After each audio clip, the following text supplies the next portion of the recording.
নমস্কার, আমি সমিতা শাস্ত্রী। আজকে আবার এলাম আপনাদের কাছে একটা নতুন বিষয় নিয়ে আলোচনা করতে, এবং খুবই দরকারি বিষয়। সেটা হচ্ছে যে আপনারা যদি দেখেন যে আপনার বাড়িতে বহুদিন থেকে কোনো শুভ কাজ হচ্ছে না, মানে আপনারা হয়তো বিয়ের ব্যবস্থা করছেন, সেই বিয়েটা কেটে যাচ্ছে। আপনারা হয়তো পৈতের ব্যবস্থা করছেন, সেই পৈতেটা কেটে যাচ্ছে, মানে হচ্ছে না, লেট হয়ে যাচ্ছে। বা আপনারা যদি দেখছেন যে অন্নপ্রাশন বাচ্চার দিতে চাইছেন, সেইটাও আপনারা লেট হয়ে যাচ্ছে, বা আপনাকে হয়তো গৃহের বাইরে গিয়ে কোনো মন্দিরে গিয়ে দিয়ে আসতে হচ্ছে। ঘরেতে আপনি কিন্তু কোনো শুভ কাজ করতে পারছেন না। এটা যদি দেখেন যে অনেক দিন ধরে হচ্ছে, হয়তো আপনারা বুঝতে পারেন না, মনে করেন যে হয়তো আমাদের টাকা পয়সার অসুবিধার জন্য বা এটার জন্য ওটার জন্য, কিন্তু তা নয়। আপনার ঘরে একটা বাস্তু দোষ হচ্ছে, যার জন্য আপনার ঘরে শুভ কাজ হচ্ছে না। তো সেই রকম যদি ঘটনা ঘটে, সেক্ষেত্রে আপনারা এই উপায়টা করতে পারেন। করলে কিন্তু আপনারা অনেকটা উপকার পাবেন।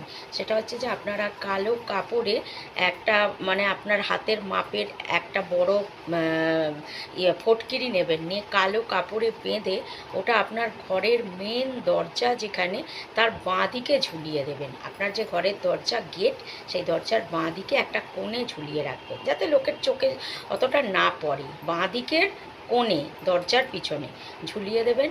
তারপর দেখুন আস্তে আস্তে আস্তে আস্তে করে কিন্তু আপনার সেই নেগেটিভিটিটা কেটে গিয়ে একটা পজিটিভ ভাইবস ঘরের মধ্যে আসবে, এবং আপনার ঘরে শুভ কার্য আবার সম্পন্ন হবে।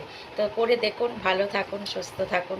আর আপনাদের কাছে আরও একটা আমার অনুরোধ, যে আপনারা যদি কেউ হরোস্কোপ করাতে চান, পাম হিস্ট্রি, পাম স্টাডি করাতে চান, বা আপনারা কেউ কালার থেরাপি করাতে চান, তাহলে মোবাইলে আমার মোবাইল নাম্বারটা দেওয়া আছে, আপনারা সেটা দেখে আমার সঙ্গে যোগাযোগ করবেন।